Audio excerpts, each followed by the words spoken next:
Hello. खलनायक की बीवी आगे। मैं बिल्कुल निरुद्देश्य बाहर घूमने के लिए आई और बाद में पाया कि मैं स्टेशन की तरफ जा रही हूँ। मैंने एक केक खरीदा और बच्चे को खिलाया। फिर एक आकस्मिक संवेग में मैंने किची जोजी के लिए टिकट खरीद लिया और ट्राम में बैठ गई। जब मैं ट्राम के एक स्ट्रैप को पकड़े खड़ी थी तो मेरी निगाह एक ऐसे पोस्टर पर पड़ी जिसमें मेरे पति का नाम था। यह एक पत्रिका का विज्ञापन था जिसमें मेरे पति की एक कहानी फ्रॉम वाई विलन नाम से छपी थी। मेरी आंखों से आंसू बह निकले। मैं कुछ कह नहीं सकती और तब मेरी आंखें भर आई। मैं फिर पोस्टर को नहीं देख सकी। मैं किची जोजी पर उतर पड़ी। कितने वर्षों के बाद मैं नहीं जानती। मैं पार्क की ओर बढ़ी। तालाब के आसपास की घास काट ली गई थी और वह ऐसा इलाका लगता था जैसे वहां पर नई इमारत बनाई जाने वाली हो। वह अजीब तरीके से वीरान और ठंडा था। मैंने बच्चे को पीछे से उतारा और हम दोनों तालाब से कुछ दूर एक टूटी हुई बेंच पर बैठ गए। मैंने बच्चे को घर से लाई हुई मीठी आलू की टिकिया खिलाई। यह एक प्यारा तालाब है ना? पहले यहाँ बहुत सारी रंग बिरंगी सुनहरी मछलियां होती थी, लेकिन अब कोई भी नहीं है। बहुत बुरा है ना? मैं नहीं जानती बच्चे ने क्या सोचा होगा। वह अजीब तरीके से टिकिया भरे मुंह से हंसा। चाहे वह मेरा अपना बच्चा था, लेकिन वह मुझे एक ऐसी अनुभूति दे रहा था जैसे मैं एकदम मूर्ख हूं। मैं बेंच पर बैठकर कुछ भी निश्चय नहीं कर पाई, इसलिए मैंने बच्चे को फिर से अपनी पीठ पर बांध लिया और स्टेशन की तरफ लौट आई।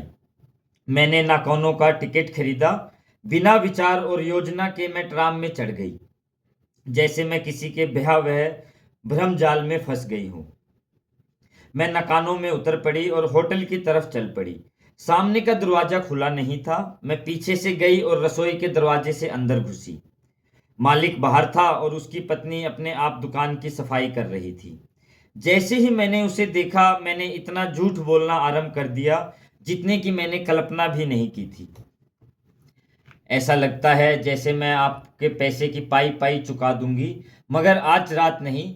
तुम लोगों को घबराने की कोई जरूरत नहीं। ओह, कितना आश्चर्यजनक है यह। बहुत शुक्रिया। उसने मुझे पूरी खुशी से देखा, फिर भी दुख की एक हल्की छाया उसके चेहरे पर थी, जैसे वह अभी भी संतुष्ट नहीं हो सकी। यह सच है, कोई पूरा रुपया बिना किसी की अमानत रुकावट के यहाँ ले आएगा। अब तक कोई नहीं जब तक कोई नहीं आता, तब तक मैं यहाँ किसी के रूप में आपके पास रहूंगी। यह आपके लिए काफी गारंटी होगी। अब जब तक पैसा नहीं आ जाता, दुकान के काम में आपकी सहायता करने में मुझे खुशी होगी। मैंने बच्चे को पीछे से नीचे उतारा और नीचे उसे खुद ही खेलने दिया। वह अकेले खेलने का आदी था और किसी भी काम के बीच में नहीं पड़ता था। शायद वह मूर्ख था। वह कभी अजनबी लोगों से डरता नहीं था और वह महिला पर खुश होकर मुस्कुराया। जब मैं राशन वगैरह का सामान बाहर निकाल रही थी, महिला ने बच्चे को कुछ अमेरिकन सिगरेटों के खाली डब्बे दिए ताकि वह खेले। और जब मैं वापस आई तो मैंने देखा कि वह कमरे के एक कोने में था और खाली डिब्बों के साथ जमीन पर लुढ़काकर उनसे खेल रहा था। दोपहर के दौरान मालिक वापस आ गया, अपने बाजार के कार्यों को खत्म करने के बाद। जैसे ही मैंने उसे देखा, मैंने दोबारा से वे ही झूठ दोहराए जो मैंने महिला से कहे थे। वह आश्चर्यचकित दिखा। यह सब तथ्य है श्रीमती ओटानी। आप कभी पैसे के बारे में निश्चित नहीं हो सकती जब तक हाथ में न आ जाए। वह आश्चर्यजनक स्वर में बोला, जैसे कुछ पूछ भी रहा हो। लेकिन यह सचमुच सही है। मुझ पर कृपा कर विश्वास रखें और केवल उस दिन की प्रतीक्षा करें, इससे पहले कि आप इसे लोगों के सामने रखें। इस बीच मैं दुकान में आपकी सहायता करूंगी। अगर रुपया वापस मिल जाए तो ठीक है, मालिक अपने आप बोला। अभी तो साल के समाप्त होने में 5-6 दिन बाकी हैं, है ना? हाँ, और इसलिए मेरा मतलब है, आप समझते हैं ना? ओह, कोई ग्राहक आ गया है। स्वागत। मैं 3 ग्राहकों के आते ही मुस्कुराई। वे मजदूरों की तरह दिखते थे जो दुकान के अंदर आ गए थे और उन्होंने मालिकिन से फुसफुसाकर कहा, कृपा कर कृपा कर हमें 3 अफ्तान दीजिए। अफ्तान एक तरह का वस्त्र है जिन्हें पाकिस्तान के होटलों में पहना जाता है रिवाज के रूप में। हमें 3 अफ्तान दीजिए। एक ग्राहक बोला, सुनो, तुमने एक खूबसूरती खरीद ली है, वह तो बहुत ही अच्छी है। उसे भ्रष्टता की ओर न ले जाओ, मालिक ने मजाक के लहजे में कहा। इसके अलावा वह बहुत कीमती है, पूरी $1,00,000। दूसरा ग्राहक बद्दे मजाक में बोला, लोगों का कहना है कि पूरी औरत होते हुए भी औरतों का दाम आधा होता है। मैंने भी उसी तरह कहा, चीजों को कम करते हुए। अधिक पवित्र न बनो। जापान में यौन व्यापार की छूट है, यहां तक कि घोड़ों और कुत्तों के लिए भी। नई उम्र वाला ग्राहक जोर से बोला, प्रिय, मुझे तुमसे प्यार हो गया है। वह प्यार पहली नजर का प्यार है। लेकिन क्या वह बच्चा तुम्हारा है? वहां पर नहीं, महिला ने उत्तर दिया, बच्चे को अपनी बाहों में उठाते हुए। हमने यह बच्चा अपने रिश्तेदारों से लिया है। आखिर हमें एक उत्तराधिकारी तो मिल गया। पैसों के अलावा तुम अपने पीछे छोड़ोगी ही क्या? एक ग्राहक ने महिला को छेड़ा। मालिक धुंधलके में खड़े खड़े बोला, एक प्रेम व्यापार और कुछ कर्ज। और फिर अपना स्वर बदलते हुए बोला, तुम क्या लेना चाहोगे? कॉकटेल के बारे में आप लोगों का क्या ख्याल है? यह बड़े दिन की सांझ थी, तभी ग्राहकों की भीड़ बढ़ रही थी। महिला के कहने पर भी मैंने किसी चीज पर नजर तक नहीं डाली। मैं यूं ही कमरे में हल्के से एक नर्तकी की तरह तैरने लगी थी। मैं यूं ही कमरे में हल्के से एक नर्तकी की तरह तैरने लगी थी। चाहे यह केवल मिथ्या सी बात हो, लेकिन उस दिन पूरी दुकान बहुत जीवंत लग रही थी। यहां तक कि बहुत से ग्राहक वहां ऐसे थे जो मेरा नाम जानना चाहते थे और मुझसे हाथ मिलाना चाहते थे। मुझे इसका थोड़ा भी अंदाजा नहीं था कि आखिरकार यह कैसे हो गया। मैं ग्राहकों के भद्दे मजाकों का और भी अधिक भद्देपन से जवाब दे रही थी और ग्राहकों पर मुस्कान फेंकती रही, एक ग्राहक से दूसरे ग्राहक की ओर जाती हुई और शराब डालती हुई। काफी पहले से मैं सोचती जा रही थी, मैं जल्द ही आइसक्रीम की तरह बह जाऊंगी और मेरा शरीर पिघल जाएगा। ऐसा लगता था जैसे संसार में कभी कभी आश्चर्यजनक घटनाएं घट जाती हैं।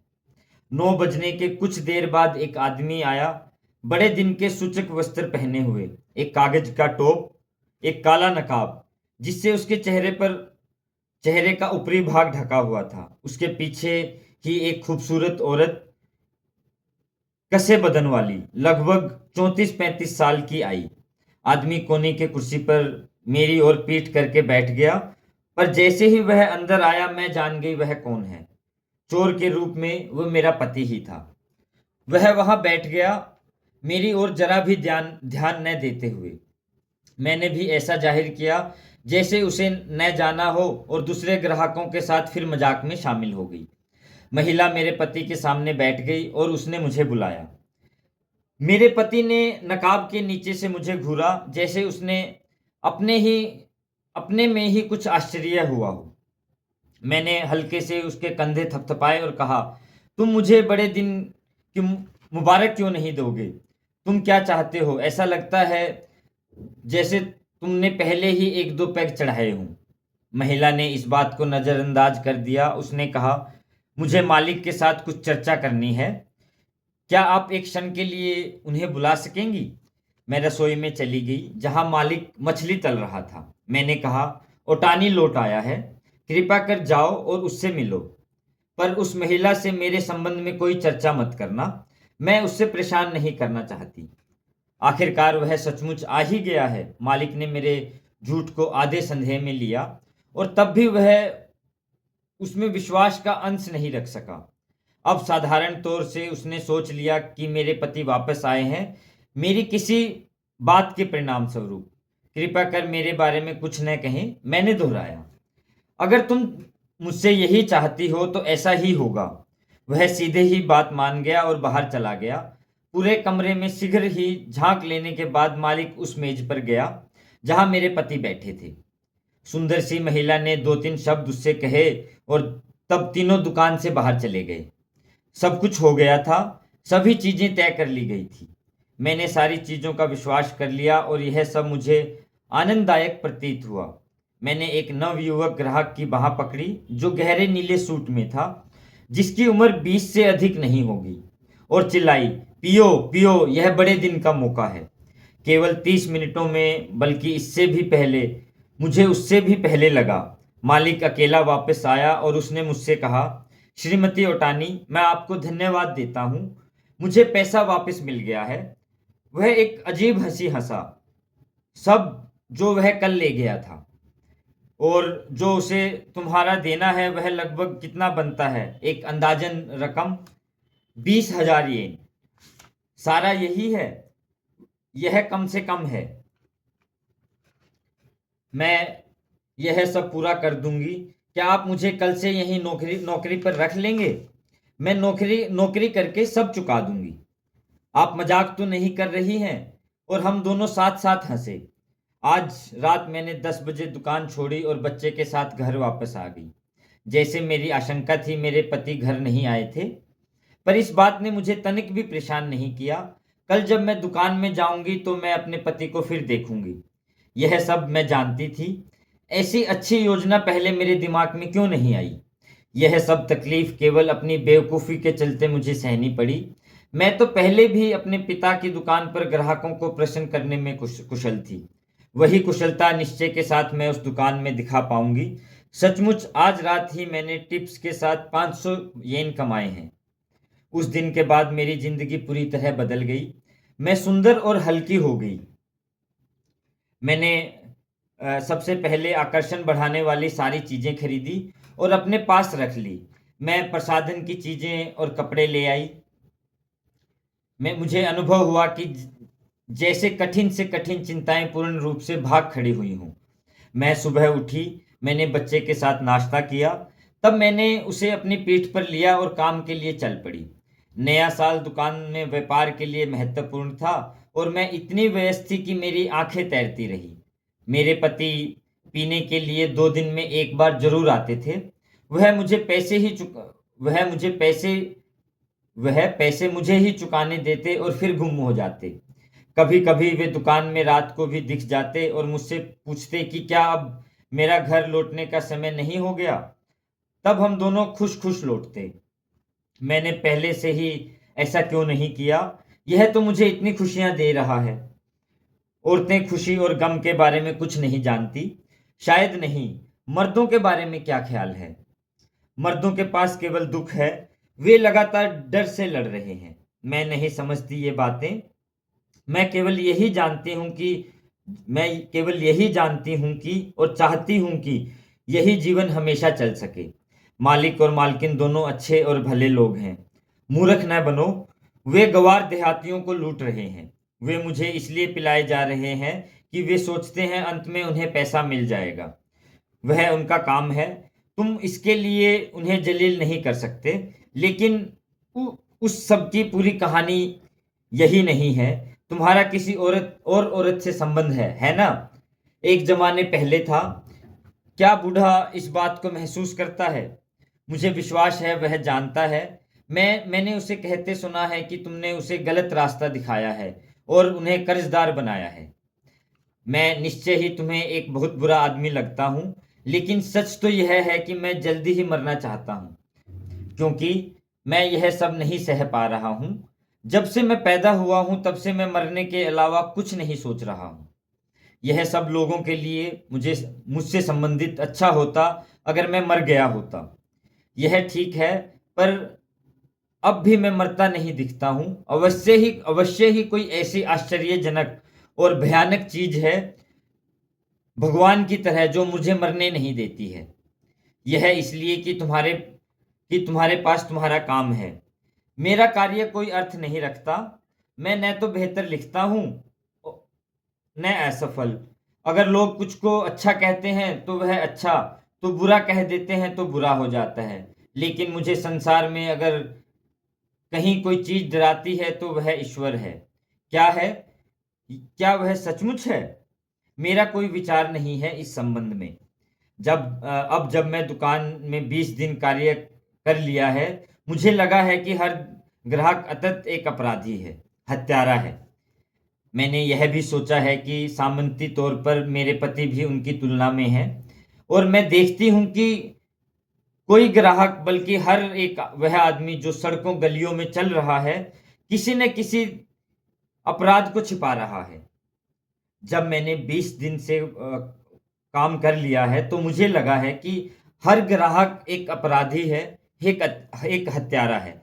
मैंने यह भी सोचा है कि सामंती तौर पर मेरे पति भी उनकी तुलना में हैं, और मैं देखती हूँ कि न कोई ग्राहक बल्कि हर एक वह आदमी जो सड़कों और गलियों में चल रहा है, वह किसी न किसी तरह का अपराध छिपा रहा है।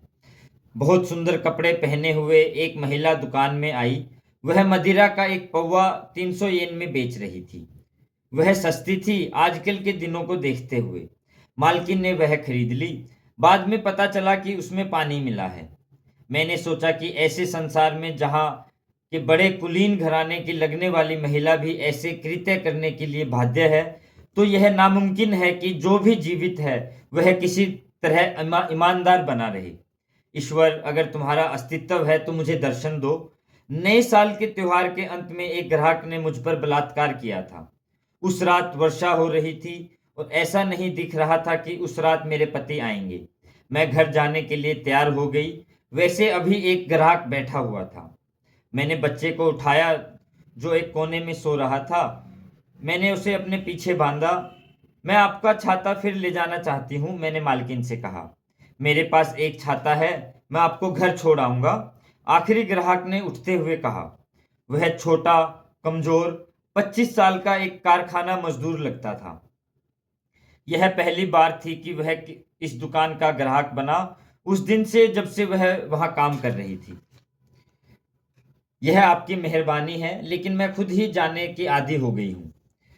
आप बहुत दूर रहती हैं, यह मैं जानता हूँ। मैं उसी पड़ोस का रहने वाला हूँ। आपको छोड़ आऊंगा, कृपा कर बिल ले आइए। उसने केवल 3 गिलास शराब पी थी और वह बहुत पिए हुए नहीं लगता था। हम ट्राम में चढ़े और अपने स्टॉप पर उतर गए। तब हम वर्षा में उसी छाते के नीचे अंधेरी तंग गलियों से गुजरे। युवक जो अभी तक कुछ न बोला था बोलने लगा। मैं आपके बारे में सब कुछ जानता हूँ। मैं श्रीमान ओटानी का प्रशंसक हूँ। मैं कविता भी लिखता हूँ। मुझे आशा थी कि किसी दिन मैं उन्हें अपनी कुछ कृतियां दिखाऊंगा, किंतु मुझे इन सब में बहुत भय हुआ। हम दोनों घर तक पहुंच गए थे। शुक्रिया, बहुत शुक्रिया, मैंने कहा। मैं आपको फिर दुकान में मिलूंगी। नमस्ते, जवान आदमी वर्षा में जाते जाते कह गया। मैं आधी रात में बाहरी दरवाजे के खुलवाने के निमित्त हो रहे शोर से जाग उठी। मैंने सोचा यह मेरे पति हैं, वापस लौटते पिए हुए रोज की तरह। मैं इसलिए बिना कुछ कहे वहीं लेटी रही। एक आदमी का स्वर आया, श्रीमती ओटानी, मुझे माफ करें, मैं आपको परेशान कर रहा हूं। मैं खड़ी होकर बत्ती जलाई, बाहर दरवाजे पर चली गई। वही युवक वहां था, बुरी तरह लड़खड़ाता हुआ, जैसे वह किसी मुश्किल में खड़ा हो। मुझे माफ करें श्रीमती ओटानी, वापस लौटते हुए मैं बीच में पीने के लिए रुक गया था। मैं सच बोल रहा हूँ। मैं शहर के दूसरे कोने में रहता हूँ और जब तक मैं स्टेशन पहुंचा तो आखिरी ट्राम जा चुकी थी। श्रीमती ओटानी, क्या आप मुझे यहीं रात बिताने देंगी?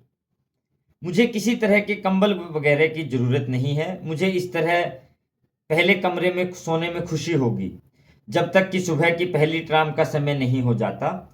अगर वर्षा न हो रही होती तो मैं दरवाजे के बाहर ही सो लेता, पास में ही, पड़ोस में कहीं भी। लेकिन बारिश की वजह से यह नामुमकिन है। कृपया कर मुझे ठहरने दें। मेरे पति घर पर नहीं है। अगर पहले कमरे में आपका काम बन जाए तो कृपया कर ठहरिए। मैंने 2 फटी गद्दियां लगाई और उसे दे दी। बहुत बहुत शुक्रिया। मेरे पास पीने के लिए बहुत थी, उसने एक दर्द भरी आवाज में कहा। वह पहले कमरे में ही लेट गया। मैं वापस कमरे में आ गई और बिस्तर में जाने से पहले मैंने खर्राटे सुने। सुबह पो फटते ही उसने मुझे बिना किसी रस्म के उठाया। उस रोज मैं दुकान में अपने बच्चे के साथ गई, जैसे कुछ भी न हुआ हो, ऐसा जाहिर करते हुए। मेरे पति वहां बैठे हुए थे। उनके आगे एक शराब का गिलास था और अखबार पढ़ रहे थे। मैंने सोचा कि आज की सुबह कितनी अच्छी है। सूरज की किरणें शीशों पर चमक रही थी। यहाँ कोई नहीं है? मैंने पूछा। उन्होंने अपने अखबार से सिर उठाकर देखा। मालिक अभी बाजार से नहीं लौटा। मालकिन कुछ मिनट पहले रसोई में थी। क्या वह वहां नहीं है? आप कल रात नहीं आए थे? क्या आए थे? मैं आया था। यह इसलिए कि अपनी मनपसंद वेट्रेस को एक बार देखे बिना सो नहीं पाता। मैं यहाँ 10 बजे आया था। लोगों ने बताया कि तुम अभी लौट गई। तब मैंने रात यहीं बिताई। बहुत वर्षा हो रही थी। मैं भी शायद अब से यहीं सोने लगूं। मैं सोचता हूँ यह अच्छा विचार है। हाँ, मैं ऐसा ही करूँगी। घर का किराया देने का कोई मतलब नहीं। मेरे पति ने कुछ नहीं कहा, लेकिन अखबार की ओर मुड़ गए। हाँ, तुम क्या जानती हो? हाँ, तुम क्या जानती हो? वे मेरे बारे में बुरी बातें लिख रहे हैं। वे मुझे खोटा या नकली, कुलीन और गलत आदतों वाला आदमी कहते हैं। यह सच नहीं है। अच्छा होता अगर मुझे ईश्वर के डर के मामले में गलत आदतों वाला कहा जाता। देखो, यह यहाँ कहता है कि मैं एक हैवान हूँ। यह भी सही नहीं है। नहीं है ना? अब थोड़ी देर हो गई है। लेकिन मैं तुम्हें बताऊंगा कि मैंने क्यों 5,000 येन लिए थे। यह इसलिए कि मैं तुम्हें और बच्चे को काफी अरसे बाद पहली बार नए साल की मुबारक दूं। यह साबित करता है कि मैं हैवान नहीं हूँ। नहीं हूँ ना? खास तौर पर उसके शब्दों ने मुझे खुश नहीं किया। हैवान बने रहने में भी कोई हर्ज नहीं है। क्या हर्ज है? तब तक जब तक हम जी सकते हैं। Thank you so much.